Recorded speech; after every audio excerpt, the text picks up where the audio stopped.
blessings to your fam. I hope you're doing well. This is your brother Zion. I just want to talk to you about the death of one thing means the birth of another.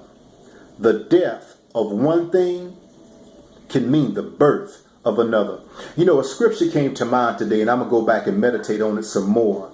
John chapter 12, verse 24, when Jesus told the disciples, he said, "Verily, verily, I say unto you." In other words, stop what you're doing, halt, listen to me. You need to really hear what I'm getting ready to say.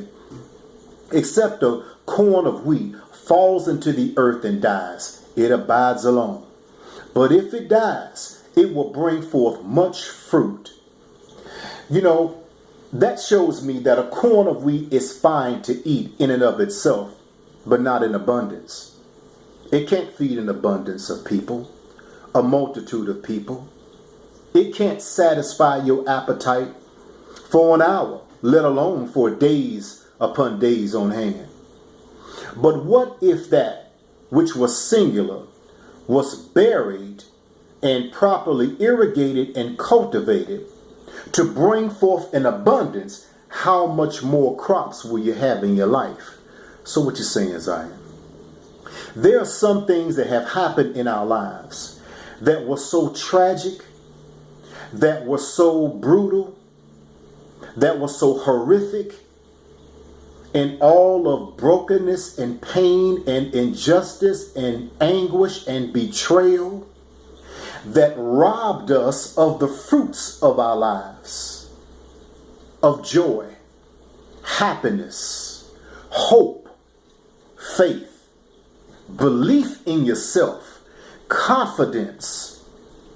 It robbed us of those things. Life, things that just happen.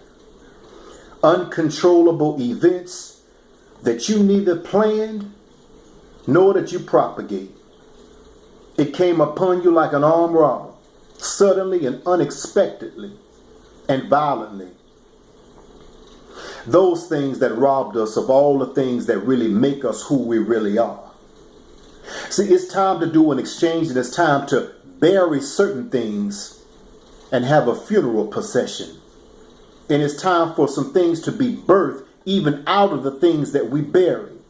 So those things, those traumatic things that happened in your life that were sent to destroy you, or just a bad hand in life, and it was hard for you to bounce back from those things.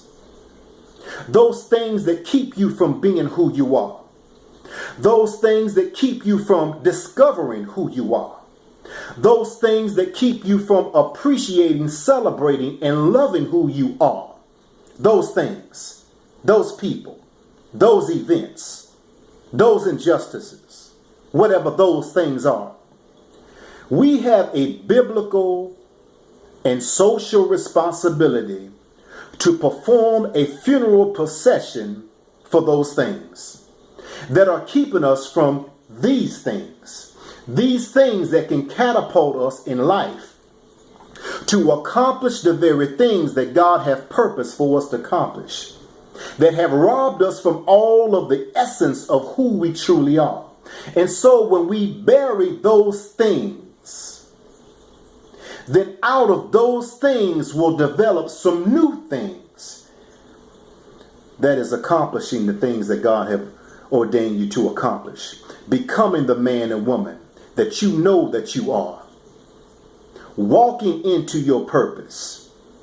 Not living life robbing Peter to pay Paul. Not living life not knowing why you are on this planet. When we bury certain things, from that funeral, a new birth will occur, a new identity, a new focus, a renewed hope, and a renewed strength. So certain things are meant to die, be it relationships, be it circumstances, be it connections, or be it thoughts and memories of the past trauma. Let's bury it and be done with it. That out of the funeral procession, a new birth will occur for a new time and a new dispensation, a new direction, a new outlook and uplook, and a new walk. Peace and blessings.